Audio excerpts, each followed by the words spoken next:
In Full Zoom is presented to you by Calvo Enterprises, Inc. Off the day, everyone. Nestor Lecanto here with another edition of In Full Zoom. Today, we're going to talk a little bit about cannabis, and our guests today are attorney Vanessa Williams, who is the chairperson of the Cannabis Control Board, and Senator Clint Riddell, who has introduced legislation relating to marijuana, so that we wanted to get an update from both of them on where we are at. I know that the Control Board has been working feverishly over the past few months, interrupted, of course, by the pandemic. But let me start with you, Vanessa. Could you just give us an update on where you guys are right now? Sure. We have we're underway with the rulemaking process, the administrative adjudication law.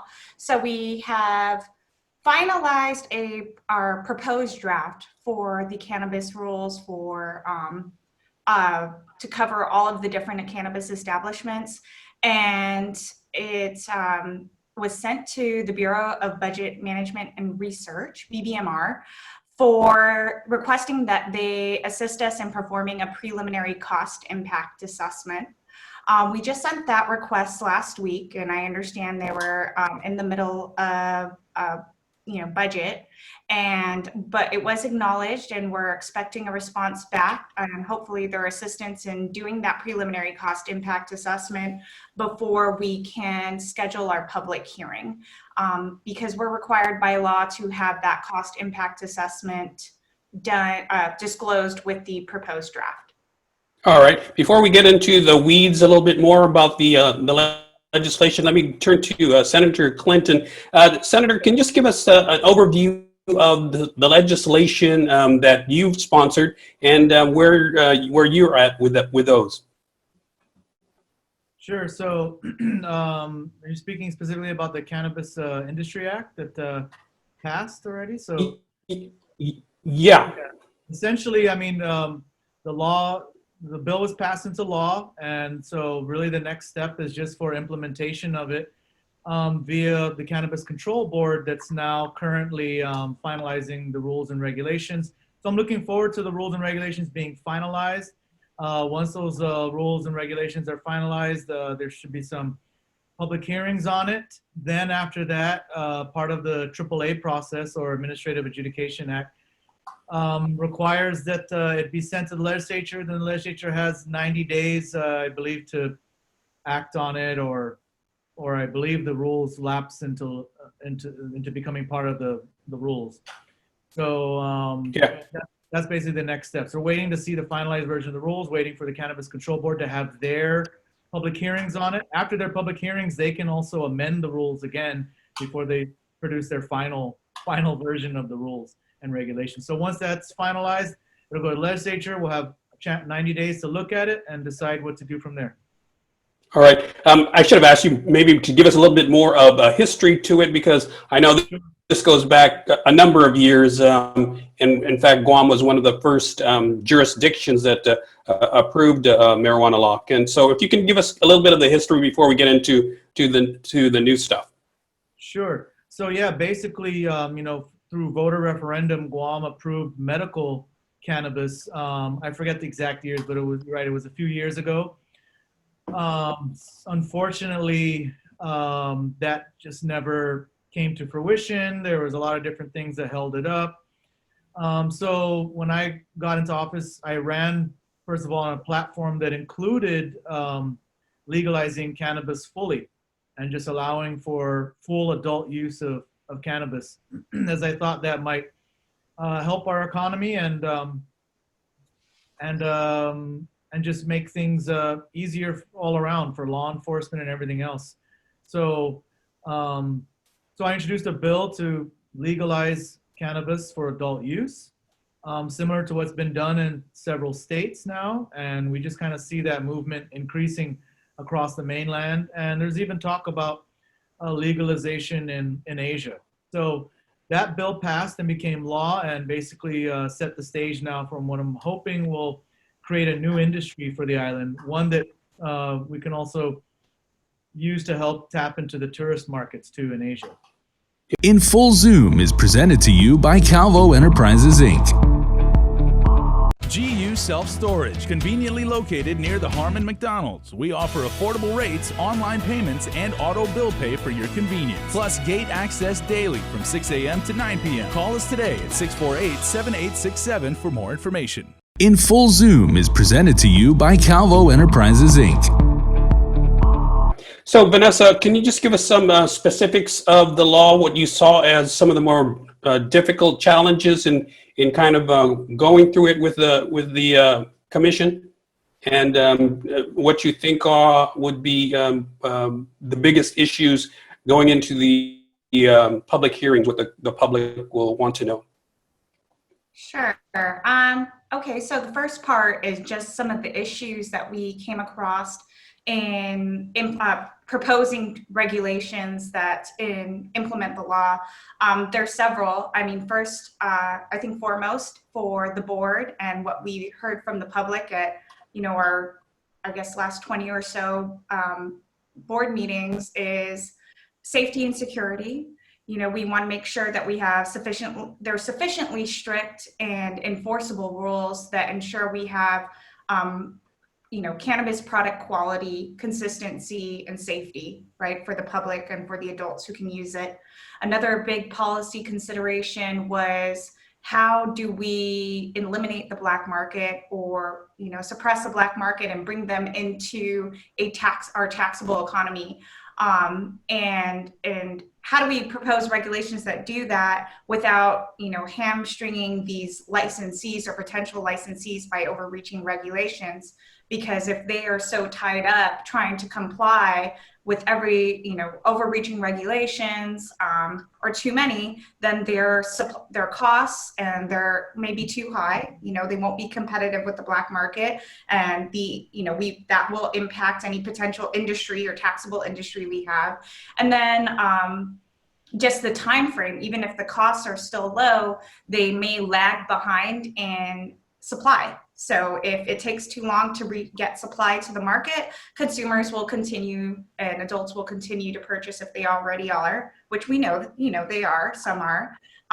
They'll continue to purchase from the black market, whoever their unlicensed dealer is.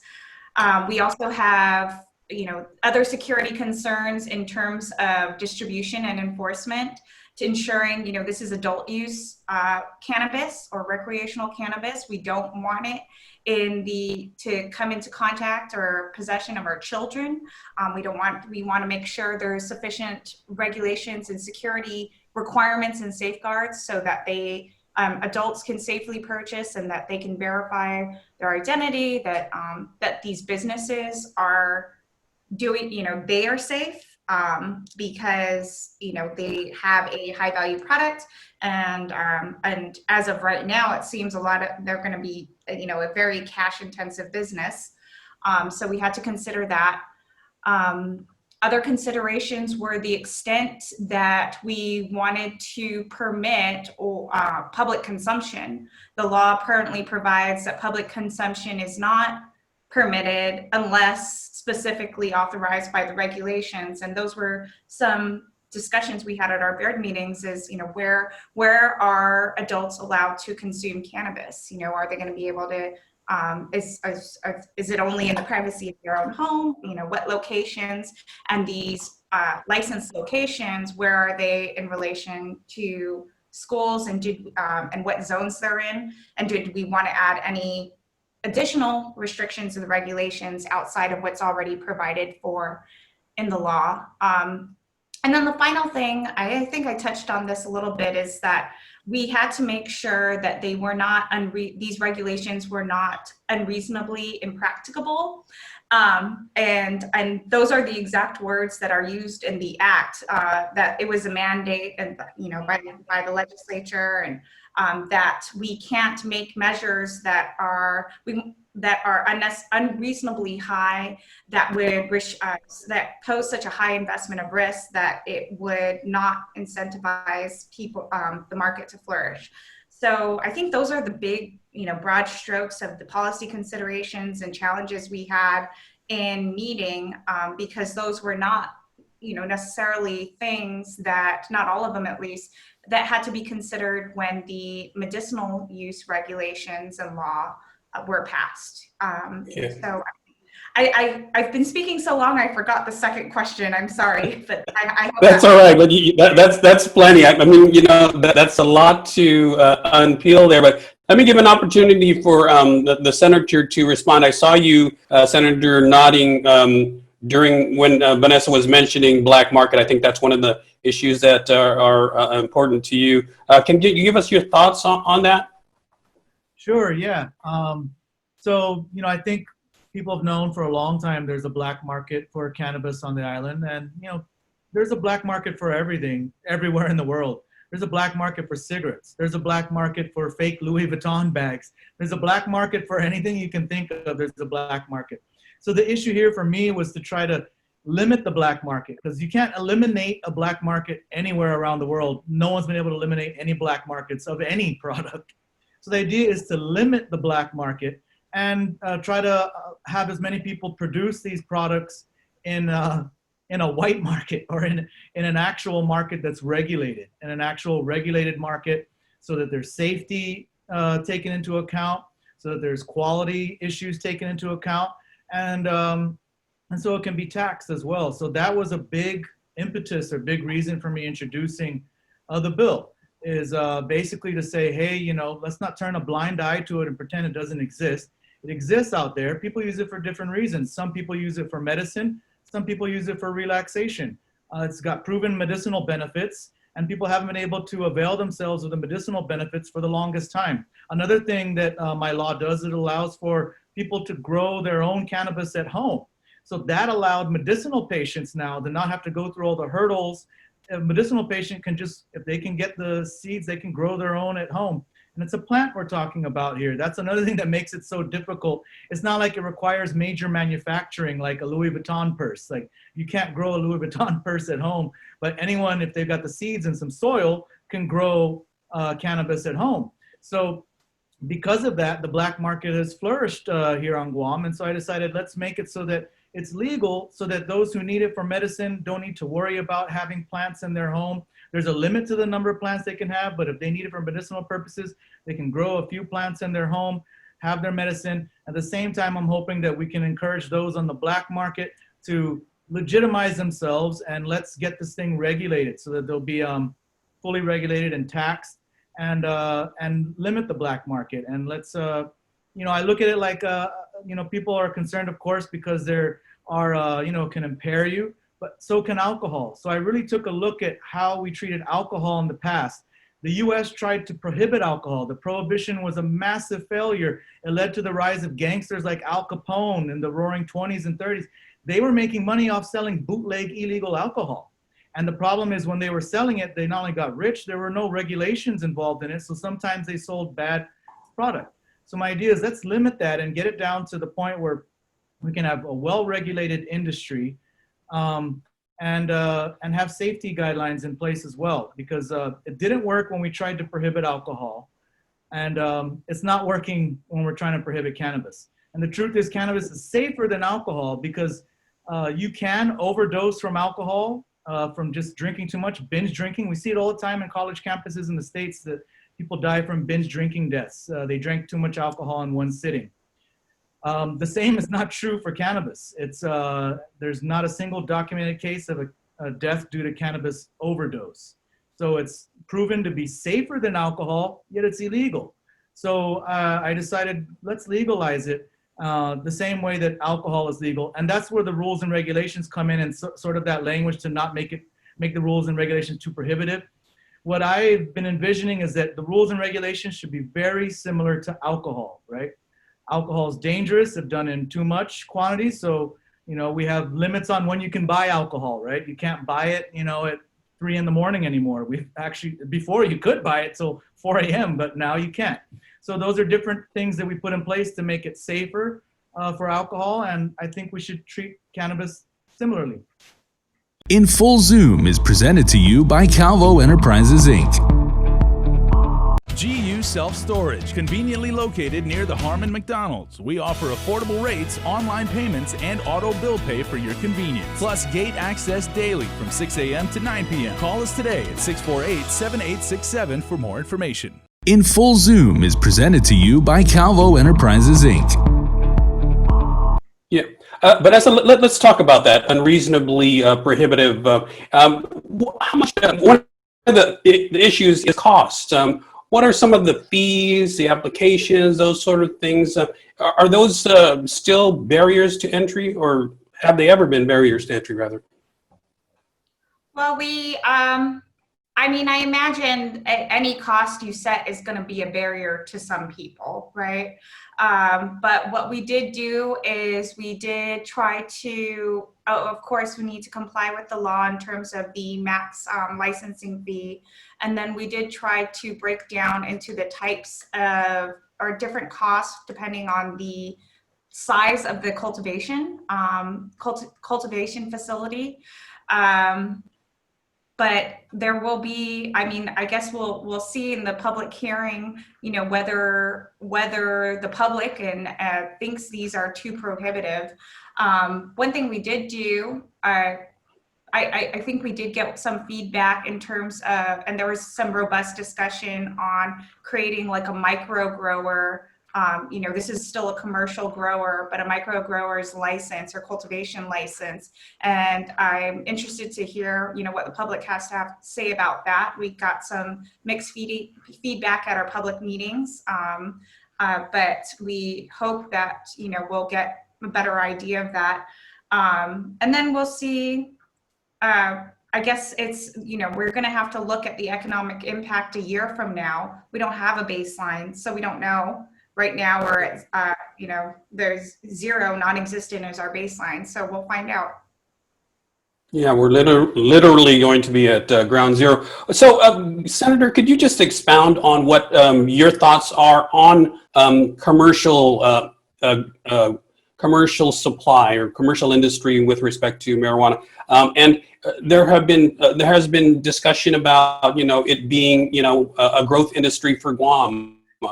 Something that can even assist in the tourism industry and bring in tourists who want to come to Guam because marijuana is legal here and it's not in their home countries. So can you expound on that a little bit? Absolutely, yeah. So I'm actually just looking at, you know, the Cannabis Control Board actually did commission through, GVB, I believe is the one who commissioned it, right? An economic impact study. That kind of takes a look at what the potential economic impacts would be. And, you know, let me just, I have it open now on my laptop. I'm trying to pull up some, here's an example of some of the potential impacts they have. They look at 80 million in direct tourism spending, 12 million in direct cannabis industry spending. They're thinking 133 million total, including direct, indirect, and induced output. There's a bunch of other potential things. They're looking at increasing jobs. They're anticipating it could potentially create 754 direct jobs and 1,051 indirect jobs. So I'm looking at this as a way to benefit the economy, definitely. And I personally think that this economic impact study is actually very conservative. I actually think, and there's a few numbers I don't want to get into too much now, it would take too much time, but there's some things I think that they kind of underestimated. I think they underestimated a lot of things. But just going off of their estimates, one of the estimates they had is that they took a look at the Asian market, and I believe they cited another study that cited the Asian market, if not mistaken, that they believe there's 85.5 million users in Asia. 85.5 million users. Wow. What's that? Oh, I said, wow. Oh yeah. Yeah, 85.5 million cannabis users in Asia in 2024. And this is from a study conducted by Prohibition Partners. And so they believe it'll create a cannabis market value in Asia of 8.5 billion. First of all, I think that's low, but I mean, we'll go with those numbers. Those numbers are still pretty big. And they talk about the medical cannabis market in Asia accounting for 5.8 billion of that market. Well, right now it's illegal in Asia, so they can't. And we've heard a lot of people from Japan. Japanese groups came out here previously when we were talking about medicinal cannabis, saying that they would love to come here for medicinal cannabis tourism. But we weren't able to get the medicinal cannabis off the ground. So I'm hoping that this will get both of them off the ground, and then we can see tourists coming here specifically for medicinal cannabis, or even for just adult use cannabis. Yeah, Vanessa, as you prepare to go back out to the public and roll out the rules and regulations for comment, have you been taking a look, has the commission been taking a look at other jurisdictions where marijuana has already been rolled out and is legal, and what have you seen? Yeah, we definitely, because the nature is, you're creating an industry that didn't exist before. So wherever we could look, wherever their jurisdictions have legalized or decriminalized adult use cannabis, we were looking, Washington, Colorado, California. We had the various agencies,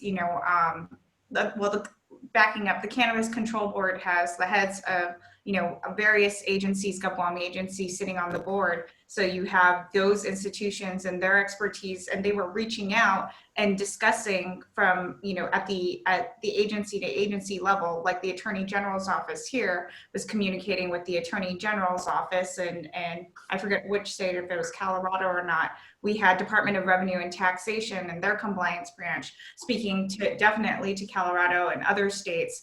And we have the benefit of public health, who kind of went through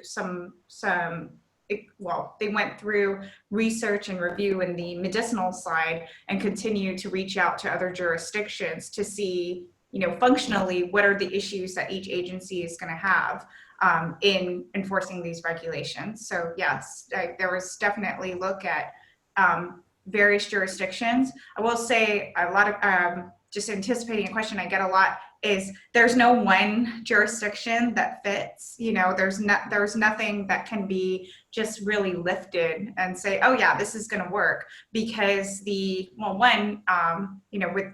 have like our geographical considerations, our demographic considerations, the cost of living here. And then also, of course, we have the policy considerations. What is it that Guam intends to be, and what do we want for our island? How do we want our island to be, have cannabis available? In Full Zoom is presented to you by Calvo Enterprises, Inc.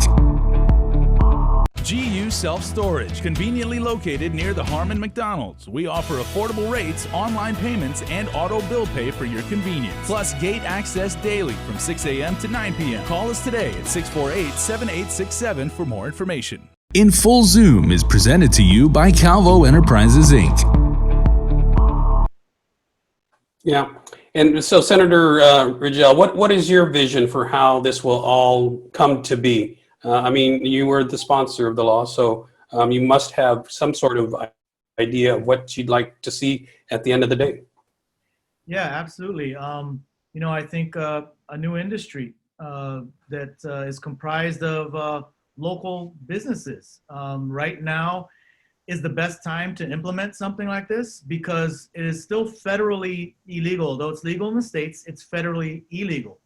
That means that no one can ship cannabis in here from California right now. So that means that, say someone's got like huge farms in California, they can't ship it in right now. So I believe we can build this industry from the ground up, so to speak, right here, while we're unable to import.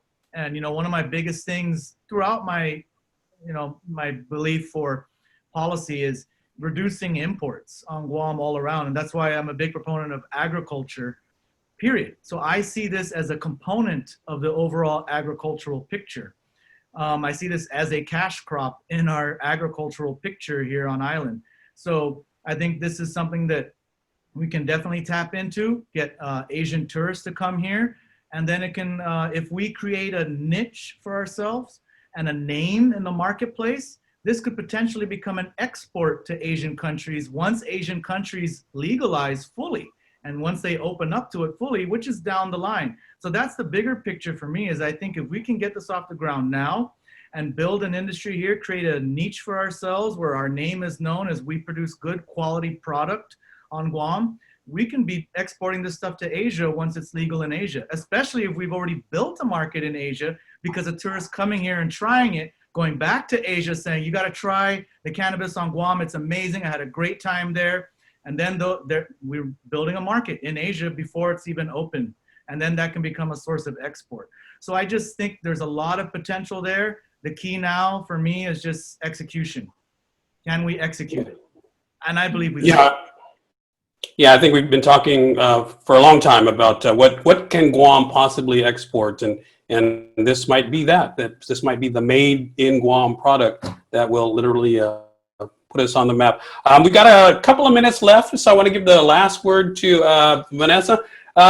Attorney Williams, so as you guys are winding down here and getting ready to get public input, what do you have to say to the community? Encourage them to come out, and do you have an idea of how long, how many sessions you're going to have, and that sort of thing?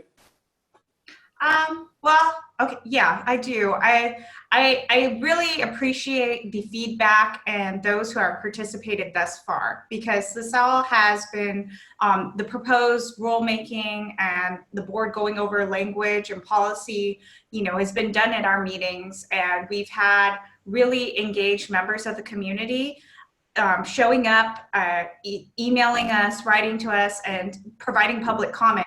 But it is a very small portion of the community, and all of these meetings have been public. This is the public hearing is not the first opportunity for people to engage, and we really do invite public comment, but the public hearing will be the last opportunity before it goes to the governor for approval for policy, and the AG's office for approval for constitutionality and legality. And so my message is to the public, when we are able to schedule the public hearings, when PCOR 1 restrictions are relaxed, or we're able to do that safely, that you do come out. And we do want to make these proposed rules available online. I anticipate the board will invite and accept written comment, data, arguments that the public wants to make on any aspect of these rules, because it's very, these are your rules. This is for the public, this is for the industry, and for those who really want to engage, read the draft, come to the hearings, submit your comments, come testify, because that is the point, to be heard, and we are listening. We have been listening, and we're doing our best. So I hope the public will engage. As for when those hearings will be scheduled, I don't know. We have to have our preliminary cost impact assessment. But once we are able to do that, if we see that the cost impact is assessed below the threshold for that first year of under 500,000 in terms of the cost of licenses and fees, then we will go ahead and set a date, and we will issue that date. We're out to the public. We want to schedule at least, we're anticipating trying to do that over a series of 3 days at different times to give maximum opportunity for people to participate. So please do. All right, there you have it. That's the very latest on the marijuana law for Guam. Thank you very much to Attorney Vanessa Williams, who is the chairperson of the Cannabis Control Board, and to Senator Clint Rigel, who is the sponsor of the law. Thank you both for joining us today on In Full Zoom. Thank you, Nestor. Thank you, Nestor. Thank you, Senator. I'm Nestor Liconta. Thanks for watching, everyone. We'll see you next time. In Full Zoom is presented to you by Calvo Enterprises, Inc.